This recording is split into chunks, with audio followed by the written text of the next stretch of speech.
Hello friends, welcome back to my YouTube channel Varsha nursing classes. आज का हमारा topic रहेगा नेचुरल कॉन्ट्रासेप्टिव मेथड्स। ठीक है, इससे पिछली वीडियो में हमने पढ़ा था क्लासिफिकेशन ऑफ कॉन्ट्रासेप्टिव मेथड्स। उसमें हमने पढ़ा था कि जो हमारे कॉन्ट्रासेप्टिव मेथड्स हैं वो दो टाइप्स के होते हैं। कौन कौन से होते हैं? एक होता है टेम्परेरी और एक होता है परमानेंट मेथड। ठीक है, तो टेम्परेरी में हमने क्या पढ़े थे कि उसके और भी टाइप्स होते हैं। कौन कौन से होते हैं? बैरियर मेथड्स, आईयूडीज, हार्मोनल और नेचुरल मेथड्स। उनमें से ही आज जो नेचुरल कॉन्ट्रासेप्टिव मेथड्स है उसके बारे में हम स्टडी करेंगे। तो नेचुरल कॉन्ट्रासेप्टिव मेथड नाम से क्लियर हो रहा है। नेचुरल मतलब जो अपने आप हो, नेचुरल हो, उन्हीं को हमने क्या बोल दिया है? ट्रेडिशनल मेथड्स, जो पुराने जमाने से चले आ रहे हैं ट्रेडिशनल में। ठीक है, उन्हीं को हम क्या बोल देते हैं? Natural contraceptive methods. इसमें कोई भी डिवाइस, कोई भी मेथड हम यूज नहीं कर रहे हैं, लेकिन हमें पता है कि नेचुरल में हमारे कौन कौन से मेथड्स आते हैं, उनके बारे में हम स्टडी करेंगे और वो कैसे वर्क करते हैं, किस तरीके से वो अनवांटेड चाइल्ड को रोकने से बचाते हैं, उस चीज के बारे में आज हम पढ़ेंगे। ठीक है, तो जो फर्स्ट है मेथड का नाम है वो है हमारा कोइटस इंटरप्टस। ठीक है, कोइटस इंटरप्टस, इंटरप्टस का मतलब होता है रुकावट। ठीक है, रुकावट करना। जो कोइटस है, ठीक है, जो पेनिस है उसको रोकना। ठीक है, तो कोइटस इंटरप्टस क्या हो गया? नाम से क्लियर हो गया। अब इसको हम क्या क्या बोल सकते हैं? पुल आउट मेथड और विड्रॉल मेथड। इसके और भी नाम है, जैसे फर्स्ट नाम हो गया हमारा कोइटस इंटरप्टस, ऐसे ही इसके और क्या नाम है? पुल आउट और विड्रॉल मेथड। क्यों बोल रहे हैं पुल आउट और विड्रॉल मेथड? क्यों? इसमें क्या होता है, एक बार पहले प्रोसेस समझिए। जब भी सेक्सुअल इंटरकोर्स होता है उस टाइम पे जो मेल होता है वो अपने पेनिस को आउटसाइड द वेजाइना निकाल लेता है। कब? जब उसका इजैकुलेशन होने वाला होता है उस टाइम पे वो अपने स्पर्म्स को वेजाइना के अंदर ना छोड़कर कहीं बाहर रिलीज कर देता है। ठीक है, तो इसी मेथड को इसीलिए हमने बोला है पुल आउट, क्योंकि वो क्या करता है? जब अपने पेनिस को पुल आउट मतलब बाहर की तरफ खींच लेता है, विड्रॉल मतलब भी बाहर की तरफ निकालना, इसीलिए इस मेथड को क्या बोला गया है? कोइटस इंटरप्टस या फिर पुल आउट या विड्रॉल मेथड। इस नाम से पता चल रही है कि कोई भी क्या कर रहा है, जो मेल है वो अपने पेनिस को पुल आउट कर लेता है, इजैकुलेशन से पहले ही बाहर निकाल लेता है, जिससे कि स्पर्म वेजाइना में एंटर ही ना हो पाए। ठीक है, जब जो स्पर्म्स हैं वो वेजाइना में एंटर ही नहीं हो पाएंगे तो ओवम से कैसे मीट करेंगे? मीट नहीं होगी तो प्रेगनेंसी नहीं होगी। ठीक है, तो इस पूरे प्रोसेस में वही चीज है। प्रोसेस क्या है? During sexual intercourse, sexual intercourse के द्वारा male pull out the penis outside the vagina, vagina से बाहर पेनिस को पुल कर लेगा, खींच लेगा जस्ट बिफोर इजैकुलेशन। जब उसका इजैकुलेशन होने वाला होगा उसके जस्ट पहले वो क्या करेगा? पेनिस को पुल आउट कर लेगा, deposit the sperm outside the vagina, उन स्पर्म्स को वेजाइना के बाहर डिपॉजिट कर देगा। ठीक है, अब ये तो हमने प्रोसेस पढ़ लिया, लेकिन इसमें क्या डिसएडवांटेज है? मतलब कोई चीज खराब भी तो होगी, है ना। डिसएडवांटेज क्या हो सकता है अगर हम इस मेथड को चूज कर लें? हमारे पास इतने सारे मेथड्स हैं कि अगर हम नेचुरल मेथड्स को चूज कर रहे हैं तो इसका कुछ ना कुछ तो डिसएडवांटेज रहा होगा। तो डिसएडवांटेज क्या है? स्लाइड डिले और विड्रॉल लीड्स टू प्रेगनेंसी। अगर थोड़ी सी भी देरी हो गई, मान लीजिए अगर जो पेनिस है वो पुल आउट नहीं हो पाया, सेम टाइम नहीं हो पाया, तो क्या होगा? प्रेगनेंसी हो जाएगी। ठीक है, थोड़ी सी भी देरी क्या कर देगी? प्रेगनेंसी कॉज कर देगी। जिस चीज को हम बचाने की कोशिश कर रहे हैं वही चीज क्या होगा? हो जाएगी। तो ये क्या है? सबसे बड़ी डिसएडवांटेज है। ठीक है, इसमें चांस क्या है? बहुत ना के बराबर है। इसीलिए कौन सा मेथड है? ये नेचुरल मेथड है। इसमें हम कोई भी डिवाइस, कोई भी मेथड कुछ यूज नहीं कर रहे हैं, सिर्फ नेचुरल तरीके से प्रोसेस कर रहे हैं। दूसरा, presence of sperm in pre ejaculatory और प्री सेमाइनल फ्लूइड। ऐसा होता है जब फोरप्ले कर रहे होते हैं उस टाइम पर भी जो पेनिस है उसमें से थोड़ा सा सीक्रेशन निकलता है, उसी को हम प्री सेमाइनल फ्लूइड बोल लेते हैं या प्री इजैकुलेटरी फ्लूइड बोलते हैं। उसमें भी स्पर्म्स पाए जाते हैं और ओवम को फर्टिलाइज करने के लिए हमें सिर्फ एक स्पर्म की जरूरत होती है। अगर वो इसमें पाया गया और वो अगर वेजाइना के अंदर चला गया किसी भी कैसे भी, तो वो क्या हो जाएगी? प्रेगनेंसी लीड कर देगी। ठीक है, तो प्रेगनेंसी कॉज हो जाएगी। ये क्या है? इसके डिसएडवांटेज है। इतना क्लियर है? अब इसके हम फेलियर रेट के बारे में पढ़ लेते हैं। अभी हम सारे जो मेथड्स पढ़ेंगे, ठीक है, मेथड्स क्या है, उनके क्या क्या नाम है, क्या प्रोसेस है, क्या डिसएडवांटेजेस है उसमें और उनकी क्या फेलियर रेट है। मतलब अगर 100 वुमेन यूज कर रही हैं उस मेथड को, तो फेल कितना होगा, वो कितने परसेंट पे फेल होगा। तो फेलियर रेट कितनी है इसकी, 18 से 30% फेलियर रेट है। अगर हम 100 वुमेन पर ईयर निकाले तो 18 से 30 है, ठीक है।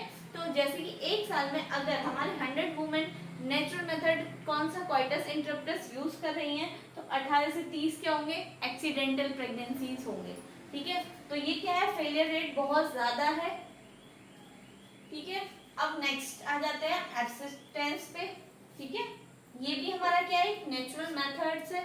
इसमें क्या होगा, ये पूरा का पूरा सेल्फ विल पावर पर डिपेंड करता है, हमारी खुद की पावर पे डिपेंड करता है। क्यों, क्योंकि इसमें क्या होगा, avoidance, total avoidance of sexual intercourse, इसमें सेक्स ही नहीं करना है, ठीक है।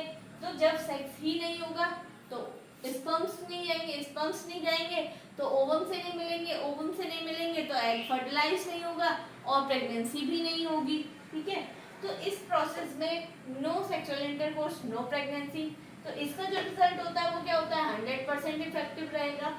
जो पीआई है, पर्ल इंडेक्स, इसके पिछली वीडियो में मैंने बताया है, पर्ल इंडेक्स क्या होता है, फेलियर रेट होता है। तो अगर जितना अच्छा जो मेथड्स है हमारा इफेक्टिव होगा, पीआई उतनी ही कम होगी। तो हमारा ये जो मेथड है वो 100% इफेक्टिव है और पीआई हमारी 0 है। नो फेलियर रेट, इसका कोई फेलियर रेट होने का चांस ही नहीं है, फेल ही नहीं हो सकता। क्यों, क्योंकि जब आप सेक्सुअल इंटरकोर्स ही नहीं करोगे तो प्रेगनेंसी कहाँ से कंसीव होगी। तो सबसे अच्छा है, लेकिन इसकी डिसएडवांटेज क्या है, सेल्फ विल पावर पे डिपेंड करेगा, सेक्सुअल इंटरकोर्स करने को नहीं मिलेगा, ठीक है। ये सारी चीजें इसमें। नेक्स्ट हमारा क्या है, सेफ पीरियड मेथड, ठीक है। तो सेफ पीरियड मेथड मतलब नाम से ही क्लियर हो रहा है कि जो सेफ पीरियड है, मतलब हमारी जो 28 दिन की साइकिल होती है उसमें हमारे कौन से सेफ पीरियड है, उन सेफ पीरियड में हम सेक्सुअल इंटरकोर्स कर सकते हैं, बाकी जो अनसेफ पीरियड है उसमें सेक्सुअल इंटरकोर्स नहीं कर सकते, ठीक है। तो अब हम देखते हैं इसके बारे में। सेफ पीरियड मेथड को ही हम क्या बोल रहे हैं, कैलेंडर मेथड या फिर रिदमिक मेथड या प्रोग्राम सेक्स। इसके इतने नाम क्यों हैं, सेफ पीरियड अभी मैंने आपको नाम से बताया, सेफ मतलब वो सेफ डेज जिनमें हम सेक्सुअल इंटरकोर्स कर सकते हैं, ठीक है, उसके बेस पे इसका नाम है। नेक्स्ट आ गया कैलेंडर मेथड। कैलेंडर, हम एक कैलेंडर देखकर ही तो टाइम एक्यूरेट लगाएंगे कि हाँ भाई ये हमारा सेफ पीरियड है, ये अनसेफ पीरियड है। तो कैलेंडर मेथड हो गया, रिदमिक रिदम में होगा, प्रोग्राम सेक्स होगा, ठीक है। प्रोग्राम सेक्स मतलब प्रोग्राम, हम डेट डिसाइड करके उस दिन सेक्सुअल इंटरकोर्स क्या करेंगे, प्लान करेंगे, इसलिए इसको क्या बोल दिया, प्रोग्राम सेक्स, ठीक है। क्यों बोल रहे हैं, क्योंकि भाई हम जो 28 दिन की साइकिल है उसमें डेज क्या है, काउंट करेंगे कि जिस दिन हमारा ओवुलेशन होने वाला होगा उससे 4 दिन पहले और उसके 4 दिन बाद, इतने बीच में ये क्या है, हमारा अनसेफ पीरियड है, इसके बीच में सेक्सुअल इंटरकोर्स नहीं करना है। तो वो सारी चीज हम कैलकुलेट करके तब सेक्स करेंगे, इसीलिए हमने इसका क्या नाम रख दिया, प्रोग्राम सेक्स या कैलेंडर मेथड्स, ठीक है। तो अब आ जाते हैं, ये क्या है, ओल्डेस्ट मेथड है, पुराना मेथड से सब जानते हैं, ठीक है। किस पर बेस्ड है, डे ऑफ ओवुलेशन, ठीक है। इस जो मेथड है, ये जो मेथड्स है वो कौन यूज कर सकते हैं, जो थोड़ा बहुत भी पढ़ा लिखा हो, ठीक है। ऐसा नहीं कह रही कि अनपढ़ नहीं कर सकते, लेकिन उनको क्या हो, आइडिया हो कि हमारा किस टाइम ओवुलेशन होने वाला है या नहीं होने वाला है, जब भी तो वो इस सेफ पीरियड को काउंट कर पाएगा। तो वो कैसे पता कर पाएगा, जिस दिन हमारा ओवुलेशन होने वाला होगा उस दिन कैसे पता चलेगा। तो हमारी जो 28 डेज की साइकिल होती है, जो मेंस्ट्रुअल साइकिल होती है, जो हर फीमेल्स में होती है, ठीक है, मेंस्ट्रुअल साइकिल या एमसी साइकिल बोल लीजिए, वो कितनी होती है, 28 डेज की होती है।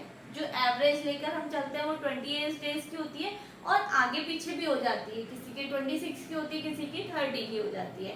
इसमें क्या होता है, एक रेगुलर टाइम के बाद ब्लीडिंग होती है, ठीक है। तो अब जो हमारी मेंस्ट्रुअल साइकिल होती है वो कितनी होती है, 28 डेज की होती है, ठीक है। 28 दिन के हिसाब से हम कितने निकालेंगे, हमारे 4 हफ्ते होते हैं, ठीक है।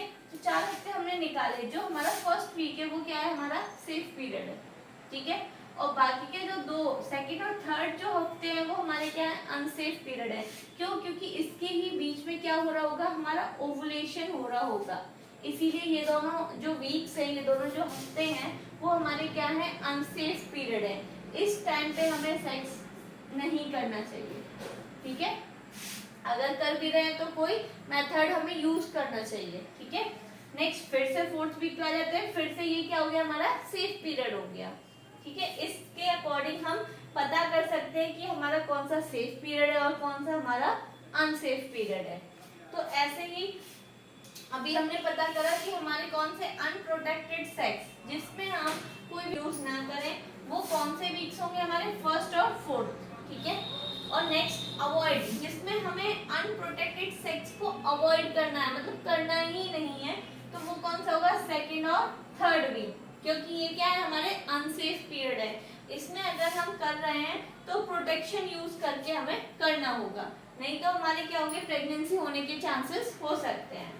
अब आप लोग सोच रहे होंगे भाई ओवुलेशन चलो वीक वाइज हमने निकाल लिया, मान लो अगर हमें एक फॉर्मूला के थ्रू हम निकाल पाए तो फॉर्मूला भी है डे ऑफ ओवुलेशन, ठीक है। पता करना है हमें किस दिन हमारा ओवुलेशन होगा, तो कैसे पता करेंगे, ड्यूरेशन ऑफ एमसी, जो मेंस्ट्रुअल साइकिल है उसकी ड्यूरेशन जितनी, या तो हमारे 28 दिन की होगी, 30 दिन की होगी, 26 दिन, जितने भी दिन की होगी उसमें से हमें क्या करना है, 14 डेज माइनस करने हैं, ठीक है। उस दिन क्या हो जाएगा हमारा डे ऑफ ओवुलेशन, वो हमारा क्या होगा, ओवुलेशन वाला दिन होगा, उसके 4 दिन पहले उसके 4 दिन बाद हमें ये जो है स्किप कर देने हैं डेज, ठीक है। इससे भी आप कैलकुलेट कर सकते हो, आप वीक वाइज भी कैलकुलेट कर सकते हो, ठीक है। अब इसकी लिमिटेशन या डिसएडवांटेज क्या रहेगी, क्या परेशानी रह सकती है भाई, इस चीज को करने से, नेचुरल मेथड यूज करने से हमें क्या होगा, लॉन्गर ड्यूरेशन ऑफ एब्सिस्टेंस या सेक्सुअल इंटरकोर्स, ठीक है। बहुत लंबे समय तक हमें सेक्सुअल इंटरकोर्स करने के लिए नहीं मिलेगा, यही इसकी क्या है, लिमिटेशन और डिसएडवांटेज है। अब इसका फेलियर रेट कितना होगा, 9% का फेलियर रेट, अगर हम 100 वुमेन पर ईयर पे निकालें तो कितना होगा, 9, ठीक है।